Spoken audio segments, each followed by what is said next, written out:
అమీర్పేట్ లో ఉన్న పలంగా జిహెచ్ఎంసీ వారు పోలీస్ బందోబస్తుతో జేసీబీలతో అయితే వచ్చి ఇక్కడ సైడ్ కి ఏవైతే ఇప్పుడు షాప్స్ గానీ ఇలాంటివి షట్టర్లు గానీ ఏవైతే ఉంటాయో రేకులతో షెడ్ చేసిన ఏవైతే ఉంటాయో అవన్నీ కూలగొట్టడం అయితే జరిగింది. వారు చెప్తుంది ఏంటంటే ఇదంతా ఒక అక్రమంగా రోడ్ ని దోచేసుకొని కట్టారు అని చెప్పేసి వాళ్ళు చెప్పడం అయితే జరుగుతూ ఉంది. అదే విధంగా మరి ఇక్కడ వీళ్ళు ఏమంటారు, ఇక్కడ కూలగొట్టిన ఇక్కడ నష్టపోయిన వారు ఏమంటారు, అసలు నిజానికి ఎందుకు కూలగొట్టాల్సి వచ్చిందనే విషయాలు అయితే తెలుసుకుందాము. నమస్తే అన్న, అసలు ఎందుకు కూలగొట్టారు, ఇది ఏం జరిగింది, అసలు ఉన్న పొలంగా వచ్చారు? ఇది కూలగొట్టే పనే లేదన్న. ఇది అసలు ఇప్పుడు కాదు, 23 సంవత్సరాల నుంచి ఇక్కడ స్థానం ఇది.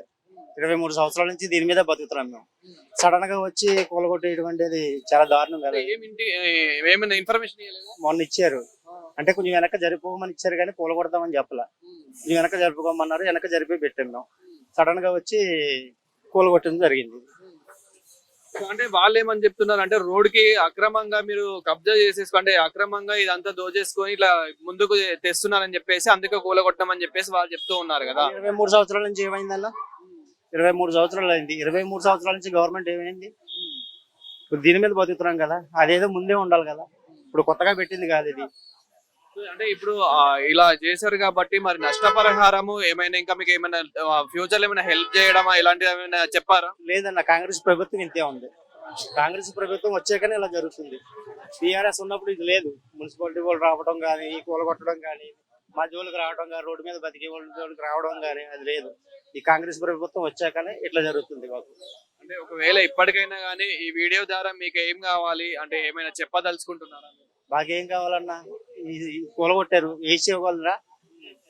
మేమే అప్పులు చేసి వేసుకోవాలి కదా. మేము మా బతుకులు ఎంత మాత్రం రోడ్డు మీద బతుకులు మా బతుకులు ఏంటి చెప్పు? ఎవడిస్తాడు ఈ నష్టపరిహారం? ఎవరైనా ఇస్తారా? ఇప్పుడు మీ సొంతమా? సొంతం కాదన్న, రెంటే కడతాను. రెంట్కే బతుకుతున్నాం. మీ ఓనర్స్ ఏం చెప్తున్నారండి ఇక్కడ? అంటే ఇదంతా ఇప్పుడు ఏదైతే కొద్దిగా కూలగొట్టారో సో అంతా అక్కడి వరకు వాళ్ళ ఓన్ అంటున్నారా, లేకపోతే ఇది మీరు కావాలని ముందుకు జరిపి అంతా చేసుకున్నారు? వాళ్ళు ఏం మాట్లాడరు అన్న, వాళ్ళకి రెంట్లే కావాలి.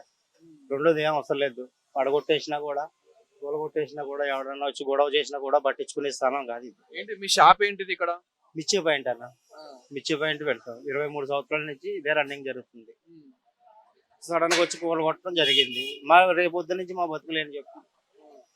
అంటే ఏ టైంకి వచ్చారు మీరు? ఆపినా ఆగలేదా? లేదన్న, ఆపినా ఆగలేదు. దాదాపు ఎంత మంది వచ్చారు అంటే పోలీస్ బందోబస్తుతో పాటు? పోలీస్ మంది 15 మంది దాకా ఉండొచ్చు అన్న. జిహెచ్ఎంసీ వాళ్ళు ఒక 4-5 వచ్చారు. ఈ వీడియో ద్వారా ఏం చెప్పాలనుకుంటున్నారు? ఏం చెప్పాలన్నా, ఇంకేం చెప్పగలుగుతాం మేము? ఏం చెప్పగలుగుతాం? కూలగొట్టేసి ఇంకేం చెప్తాం మేము? అప్పో చేసి చేసుకోవాలి మళ్ళీ. అంటే మళ్ళీ అట్లా చేసుకుంటే మళ్ళీ కూలగొట్టే అవకాశం ఏమైనా ఉంది కాబట్టి సో ఫర్దర్ గా మీరు ఇంకా ఏమైనా వాళ్ళ నుంచి హెల్ప్ కోరడం కానీ ఇలాంటిది ఏమైనా చూడండి. కానీ మళ్ళీ మీరు వేసుకుంటే ఏంటంటే మళ్ళీ కూలగొట్టే అవకాశం ఉంది, మళ్ళీ మీరే నష్టపోతారు కాబట్టి సో ఒకసారి చూడండి. ఇప్పుడు హెల్ప్ చేసే వాళ్ళు కూడా ఎవరు లేరన్న. ఇది హెల్ప్ చేసే వాళ్ళు ఉంటే ఇది ఆపడానికి ట్రై చేస్తారు. ఈ ఆపేవాళ్ళు లేరంటే ఇంకా హెల్ప్ చేసే వాళ్ళు ఎవరు ఉంటారు చెప్పు? ఇప్పుడు వాళ్ళకి ఏదో ఉంటాయి, ఎవడో కంప్లైంట్ ఇస్తాడు, మా మీద పడతారు, మంది మీద పడతారు. అది కరెక్ట్ కాదు కదా. అది ఇప్పుడు ఏదైనా ఉంటే, గొడవలు ఏదైనా ఉంటే వాళ్ళు చూసుకోవాలి. ఇక్కడ మీ షాప్ ఒకటే కాదు, ఇట్లా చాలా ఇవన్నీ కూలగొట్టేసారని విన్నాము. ఒకటి కూలగొడితే ఊరుకోరు కదా ఎవడని. ఇప్పుడు ఒకడు వచ్చి నిన్ను కొట్టేసి వెళ్ళిపోతే ఊరుకుంటావా? అదే 10 మందిని కొడితే అది దుమ్మిగేసావు, అది అట్లా అవుతుంది. మీరు 20 సంవత్సరాల నుంచి ఉంటున్నారు కాబట్టి ఇక్కడ ఇప్పుడు ఏవైతే కూలగొట్టారో సో వాళ్ళు కూడా అన్ని సంవత్సరాలు అవుతుందా వాళ్ళు, లేకపోతే వాళ్ళు రీసెంట్ గానే వాళ్ళ కొత్తగా వచ్చిన వాళ్ళు? నేను వచ్చి 23 సంవత్సరాలు అయింది. 23 సంవత్సరాల నుంచి కూడా ఏ లొల్లి లేదు, ఏ పరిచయం లేదు. నా వ్యాపారం నేను చేసుకుంటా చక్కగా పోతా. ఇప్పుడు సడన్ గా జరిగింది ఇది కూలగొట్టడం అనేది. ఇది ఫస్ట్ టైం ఇది. అంకుల్ నమస్తే, మీ షాప్ కూడా కూల్చేయడం ఇక్కడ కూడా ఒకసారి చూడండి. ఆ షాప్ ఎలా కూల్చేశారు ఏంటి అనేది అయితే, అసలు ఎందుకు కూల్చేసి వచ్చింది? మీరు ఎన్ని సంవత్సరాల నుంచి ఇక్కడ ఉంటున్నారు? 30 సంవత్సరాల నుంచి ఉన్నాను, ఇక్కడే ఉన్నానండి. ఇదే ఆధారం, మాకు ఏం ఆధారం లేదండి. వచ్చి కూల్చేసారు కప్పుకుని. ఓ రోజు ముందు చెప్పారండి, ఇవాళ వచ్చి కూల్చేసారండి. నిన్న చెప్పారు, ఇవాళ వచ్చి కూల్చేసారండి. నానా విధాలుగా బాధపడుతున్నారు.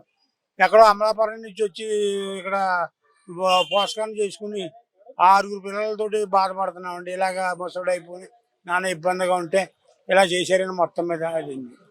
మళ్ళీ ఏమైనా ఆర్థికంగా ఏమైనా సాయం చేస్తామని లాంటిది ఏమైనా చెప్పారా? మాకు ఏదో సాయం చేయాలండి, కానీ ఏదో ఉపకారం ఎవరో లేరండి. నేను మా అబ్బాయి అంటూ ఏదో ఒకటి ఇద్దరం ఉన్నామండి, ఇద్దరే అమ్ముకుంటున్నామండి. అలాగా బాధపడి ఏదో సాయం చేస్తే మాకు పోషకాలను అవుద్దండి. అంటే కూల్ చేసే ముందు మీకు ఏమైనా ఇన్ఫర్మేషన్ ఇవ్వడం కానీ అట్లా ఏమైనా ఒక ఇచ్చారు? రోజు ముందు ఇచ్చారండి, ఒక రోజు ముందు ఎమర్జెన్సీ ఇవాళ వచ్చి తీసేసారండి అంతే. అంటే ఈ షాపు ఇంత దారుణంగా కూల్ చేశారు కదా, సో అప్పుడు మీరు ఏమైనా ఆపినప్పుడు ఆగడం అలా ఏమైనా జరిగిందా? ఆయన ఆయన ఇంకా ఆపి లేదని తీసేసుకున్నారు, మామూలుగా ఆపకుండా చేసింది. ఇదేంటి ఇప్పుడు షాప్ కింద ఏంటి మీ బిజినెస్ ఏంది ఇది? కొబ్బరికాయ బొండాలండి, కొబ్బరి బొండాలు బిజినెస్ అండి.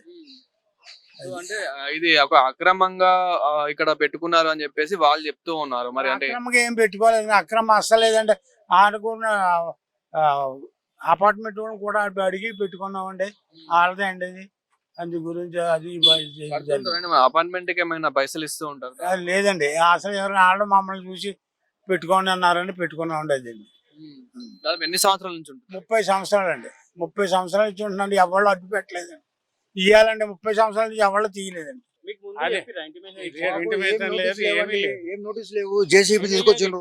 సడన్ గా ఆలాపడానికి వచ్చారంటే మేము పరిగెత్తుకొని కిందకి వచ్చాం. మేము ఫస్ట్ నుంచి బిల్డింగ్ కట్టినప్పటి నుంచి ఉన్నాను, 25 years అవుతుంది. అసలు ఎందుకు కూల్ చేస్తామని చెప్పి అదేం లేదు, ఏం మాకు ఇంటిమేషన్ లేదు, ఏం ఇంటిమేషన్ లేదు. ఇప్పుడు ఇక్కడంతా పలగొడుతున్నారా అని చెప్పేసి పోలీసు మున్సిపల్ ఇప్పుడు ఇక్కడే ఉన్నారు. నేను వచ్చి నిల్చున్న తర్వాత ఇంకా ఈ వదిలేసి అట్లా ముందుకు వెళ్ళిపోయారు. మా వరకు రాలేదు, వచ్చారు, నేను చూసి మాట్లాడడం లోపల వెళ్ళిపోయారు, ముందుకు వెళ్ళారు. వాళ్ళు రైట్ సైడ్ లో అక్కడ పోలీసు జేసీబీ వీళ్ళంతా కూడా అక్కడ ముందుకున్నారు. తర్వాత వచ్చి కొడతారా ఏమో అని చెప్పేసి మేము నిలిచాం. అట్లా చెప్తున్నారు. ఇది పర్మిషన్ ఇక్కడ వరకు ఏది ఉన్నా కానీ ఆక్యుపై చేసినా ఒక నోటీస్ లాంటిది ఇవ్వాలి కదా. నోటీస్ ఇవ్వాలి. మాకు వాటర్ ట్యాంకర్ కావాలంటే వాటర్ ట్యాంకర్ లోపలికి పోదు, రైట్. ఏదో ఒక నోటీస్ ఇచ్చి ఆల్రెడీ మాకు చూపెట్టాలి కదా. అందుకని మేము అడతలేము. మేము ఒకవేళ ఆక్యుపై అయితే మీరు చేసుకోండి, మేము కాదనలేము. కానీ మాకు ఇంటిమేషన్ ఇస్తే మేము ఆల్టర్నేటివ్ అరేంజ్మెంట్ చేసుకుంటాం. అది అదే ఇప్పుడు గవర్నమెంట్ కి ఏంటంటే మాకు ఆల్టర్నేటివ్ చూపెట్టేది చేయండి మీరు, అంతకంటే ఏమంటాం.